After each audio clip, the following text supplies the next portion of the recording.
नमस्कार दोस्तों, दृष्टि एचसीएस में आप सभी का स्वागत है। दोस्तों, हरियाणा प्रदेश में जो सबसे बड़ी समस्या है युवाओं में, वो है बेरोजगारी की समस्या। और यदि बेरोजगारी में भी देखें तो यूथ अनएम्प्लॉयमेंट बहुत ज्यादा है। 15 से 29 साल के बीच में जितने भी युवक हैं, उसमें यदि हम बेरोजगारी दर देखें तो वो लगभग लगभग 17% के आसपास है। ये काफी ज्यादा है। और किसी भी देश में, किसी समाज में, किसी भी प्रदेश में यदि यूथ अनएम्प्लॉयमेंट ज्यादा है तो उस समाज में बहुत सारी समस्याएं होती है, क्योंकि जो एनर्जी है उस समाज की, उस देश की, उस प्रदेश की, वो सही डायरेक्शन में चैनलाइज होगी ही नहीं ना। जो डेमोग्राफिक जो डिविडेंट है वो सही डायरेक्शन में आप लेकर के जा ही नहीं रहे, उसको दिशा दे ही नहीं रहे, अब वो गलत डायरेक्शन में ही होगा। और बहुत सारी सामाजिक समस्याएं भी आती है, क्राइम भी बढ़ता है ऐसे समाज में जब यदि यूथ अनएम्प्लॉयमेंट ज्यादा हो। तो हरियाणा सरकार बहुत समय से कोशिश कर रही है, प्रयासरत है कि कैसे भी करके इस यूथ अनएम्प्लॉयमेंट को कम किया जाए। अब यूथ अनएम्प्लॉयमेंट कम कैसे होगी, बहुत सारे इसके समाधान हो सकते हैं। लेकिन अभी एक समाधान जो कि हरियाणा सरकार और जापान की एक सब नेशनल गवर्नमेंट है, जैसे हरियाणा जो भारत सरकार है नेशनल गवर्नमेंट, उसके अंडर एक सब नेशनल गवर्नमेंट है, मतलब प्रदेश है। ऐसे ही जापान जो कंट्री है उसके अंडर एक सब नेशनल गवर्नमेंट है। इन दोनों के बीच में समझौता हुआ, और इस समझौते के तहत क्या हुआ है कि लगभग लगभग 50,000 जो हरियाणा में जो युवक रहेंगे अगले आने वाले 5 सालों में, यदि उनको प्रॉपर स्किलिंग मिले, मतलब कुशल जो युवक होंगे जापान के अनुसार, मतलब जापान जिनको कुशल युवक बोलेगा और एक सर्टिफिकेशन मिलेगा, मतलब यहाँ की जो सरकार है उनको सर्टिफाई करेगी और सारी चीज जापान डिसाइड करेगा कि उनके जो स्किल का मतलब क्या होगा, what's the meaning of the term skill, और उनकी क्या क्या रिक्वायरमेंट होगी। यदि ये सारी चीजों की पूर्ति होती है तो आने वाले जो अगले कुछ 5 वर्ष होंगे उसमें लगभग 50,000 के आसपास जो कुशल युवक होंगे वो हरियाणा से जापान में रोजगार के लिए जाएंगे। और अब ये समझौता क्या है, इन सभी चीजों के बारे में हम लोग चर्चा करते हैं, डिस्कस करते हैं। देखिए साथियों, पहले आप ये समझिए कि जापान में जो सब नेशनल गवर्नमेंट की जिसकी बात कर रहे हैं वो है फुकुओका प्रीफेक्चर। अब ये प्रीफेक्चर क्या है कि मतलब आप ये समझिए कि एक एरिया है, उसमें ठीक है बहुत सारे शहर है, जिसमें ये जो फुकुओका जो शहर है एक मेजर शहर है। अच्छा, अब ये पूरा जो एरिया है ये इंडस्ट्रियलाइज्ड है, और इस एरिया में सबसे बड़ी जो समस्या आ रही है वहाँ की जो इंडस्ट्री है और वहाँ की जो मैन्युफैक्चरिंग है, और इनफैक्ट सर्विस बेस्ड जो भी वहां पर इंडस्ट्रीज है उनमें जो स्किल्ड वर्कर है उनकी कमी आ रही है।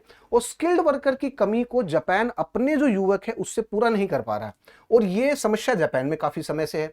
तो वहां की जो सब नेशनल गवर्नमेंट है, फुकुओका जो प्रीफेक्चर है, उसने हरियाणा के साथ एक विशेष अनुरोध पर एक द्विपक्षीय समझौता किया है। और इस द्विपक्षीय समझौता के तहत यह हुआ है कि 5 साल में कुछ 50,000 के आसपास जो कुशल युवक होंगे वो जापान में रोजगार के लिए जाएंगे। और ये इसको क्रियान्वयन के लिए क्या करना होगा, शैक्षणिक संस्थानों में जापानीज लैंग्वेज जो भाषा होगी जापानीज, उसकी रिक्वायरमेंट पड़ेगी, मतलब वो मस्ट है, मैंडेटरी है। प्लस उसी के साथ साथ टेक्निकल कोर्स होंगे, उनकी सारी डिटेलिंग वगैरह, और ये सारी चीजें जापान प्रोवाइड करेगा। यदि ऐसा और इस स्टैंडर्ड पे यदि जो भारतीय युवक है उनको सारी चीजें प्रोवाइड की जाए, उनको कौशल दिया जाए, तो ऐसे जो कुशल युवक होंगे वो जापान में जाकर के नौकरी प्राप्त कर सकते हैं, और ऐसे 50,000 के आसपास अगले आने वाले 5 सालों में भेजे जाएंगे। अब देखिए सबसे बड़ी समस्या क्या है।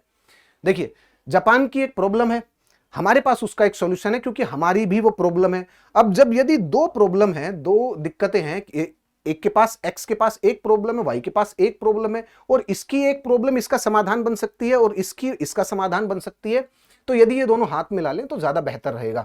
ऐसा ही कुछ है, क्योंकि जापान की सबसे बड़ी समस्या क्या है कि वो है एजिंग पॉपुलेशन। यदि हम औसतन यदि बात करें ना, एवरेज एज, तो जापान की लगभग एवरेज एज 50-51 के आसपास है। यदि आप एग्जैक्ट बोले तो 50.6 के आसपास मिलेगी एवरेज एज, काफी ज्यादा है ये। और यदि हम वहीं भारत में देखें तो ये 29-30 के आसपास। तो इसका मतलब क्या है कि जापान में जो पॉपुलेशन है वो बूढ़ी हो रही है, उसी के साथ साथ भारत में जो पॉपुलेशन है वो यंग और यूथ पॉपुलेशन है। जापान में स्किल्ड वो जो वर्कर है, मतलब लेबर फोर्स जो है वो काफी कम हो रही है, क्योंकि बुजुर्ग उसमें जा रही है जो जनसंख्या है। यहां पर यंग पॉपुलेशन ज्यादा है, नौकरियां कम है, तो इसीलिए। और अच्छा, एक और समस्या क्या है जापान की कि जापान का जो बर्थ रेट है वो भी काफी कम है।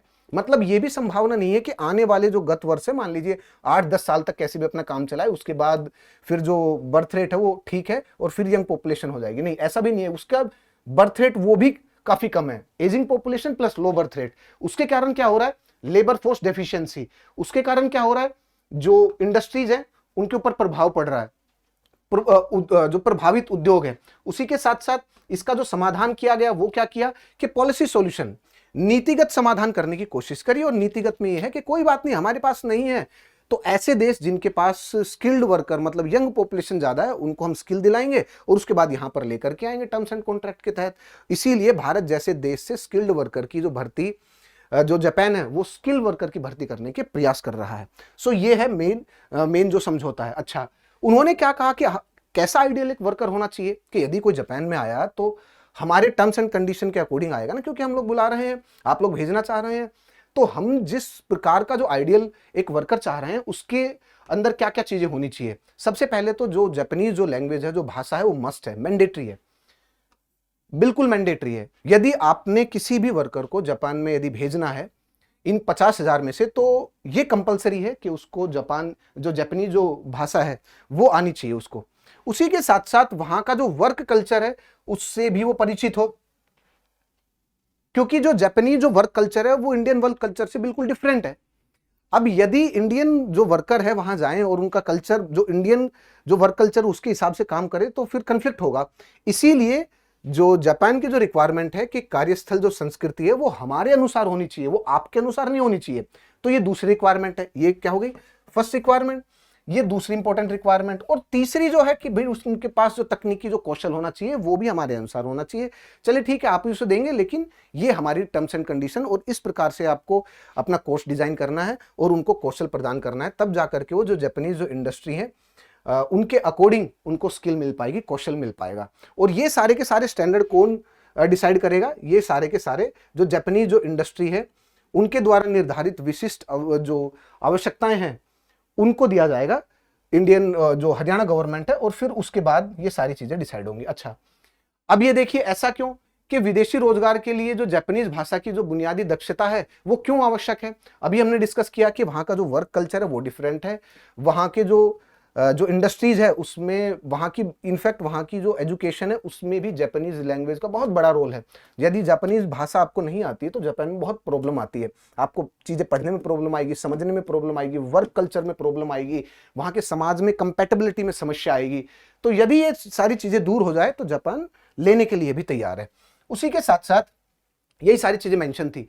इसका ये जो समझौता है वो किस तरीके से इंप्लीमेंट होगा उसको देख लेते हैं। देखिए, स्टेप इनिशिएट किया जाएगा। पहल जो फुकुओका जो प्रीफेक्चर है उसके अनुरोध से सरकारी जो शैक्षणिक संस्थानों में कोर्स की योजनाएं बनाई जाएंगी, मतलब जो गवर्नमेंट जो स्कूल्स हो, जो गवर्नमेंट कॉलेजेस हो गए, जो स्किल इंस्टीट्यूशंस हो गए जैसे जो हरियाणा में, उनमें योजनाएं बनाई जाएंगी, इनिशिएट किया जाएगा, पहल किया जाएगा, फिर ट्रेनिंग दी जाएगी, प्रशिक्षण दिया जाएगा युवाओं को। उसी के साथ साथ फिर बाद में यदि ये कंप्लीट होता है तो फिर एक सर्टिफिकेट दिया जाएगा, उनका प्रमाणीकरण होगा, और सर्टिफिकेट देने के बाद अल्टीमेट गोल, अंतिम लक्ष्य क्या होगा कि भी जापान में यदि उनको नौकरी मिले, इट्स वेल एंड गुड। सो इस प्रकार से स्टेप होंगे, स्टेप 1, स्टेप 2, स्टेप 3 और स्टेप 4, ये कुछ सीक्वेंस रहेगा। उसी के साथ साथ यदि हम देखें लाभ की बात करें तो लाभ आप सभी को समझ में आ गए होंगे अभी तक कि हमारे लिए भी लाभकारी है, उनके लिए भी लाभदायक है। अब यदि हम देखें, जो पॉइंट देखें, तो जापान के लिए सबसे पहली जो समस्या है वो क्या है, श्रम की कमी दूर हो जाएगी जापान की। दूसरा उनका क्या है कि यदि हम देखेंगे direct access to the trained and the skilled workforce, क्योंकि यहां से ट्रेन होकर के जाएंगे ना जो वर्कर होंगे। अच्छा, भारत के लिए क्या है भाई, भारत में सबसे बड़ी प्रॉब्लम यह है कि हमारे पास युवा है लेकिन हम लोग उनको रोजगार दे नहीं पा रहे हैं, क्योंकि हमारे पास रोजगार के इतने अवसर है नहीं। तो कहीं अगर बाहर मिले तो हम अपने यूथ भेज सकते हैं, प्लस हमारे पास रेमिटेंस भी आएगा, बाहर से पैसा आएगा, हमारा फॉरेक्स रिजर्व भी बढ़ेगा। और इंडिया में जो बेरोजगार युवा है वो कहीं जाकर के पैसा कमाएंगे, तो दोनों इकोनॉमी और दोनों अर्थव्यवस्था के लिए भी अच्छा है, जापान की भी और भारत में भी, क्योंकि भारत में रेमिटेंस आएगा। उसी के साथ साथ बेहतर तकनीकी और कौशल। अच्छा, और भी इसके, ये तो हो गए उनके डायरेक्ट मतलब प्रत्यक्ष जो बेनिफिट है। अच्छा, इनडायरेक्ट बेनिफिट भी बहुत सारे होंगे, क्योंकि यदि कोई युवा यहाँ से जाएगा तो वो जापानीज कल्चर को भी सीखेगा, वहाँ के वर्क कल्चर को, वहाँ के एथिक्स को, और अच्छे जो तकनीकी होगी वो भी सीखेगा, और जब ये सारी चीज़ें सीखेगा तो और इंडिया में आएगा तो यहाँ पर भी एक्सचेंज होगा ना। सो इसको बोलते हैं the exchange of the idea, the exchange of the new technologies, the exchange of the manpower. So इन सब चीज़ों से बहुत ज़्यादा इनडायरेक्ट बेनिफिट भी होते हैं, प्रत्यक्ष जो लाभ होते हैं वो भी काफ़ी ज़्यादा है। और उसी के साथ साथ जो इंडिया और जापान का जो रिलेशन है वो भी मजबूत होगा, क्योंकि जो दो देश तभी तो एक समझौते पे आएंगे ना जब उनमें भरोसा होगा। और यदि ये समझौता अच्छे से लागू हो गया और आने वाले समय में इसके जो परिणाम होंगे वो दोनों देश के लिए अच्छे हुए, तो ये जो समझौता है ये भारत और जापान इन दोनों देश के समझौते को और मजबूत बनाएगा। सो दोस्तों, ये था आज का सेशन। आपको कैसा लगा एक बार बताइएगा, कमेंट सेक्शन में जरूर बताइएगा। और आज के सेशन में इतना ही। Thank you very much. जय हिंद, जय भारत, नमस्कार। अब एग्जाम की तैयारी को और बेहतर करने के लिए हमारे चैनल को लाइक, शेयर और सब्सक्राइब करना ना भूलें।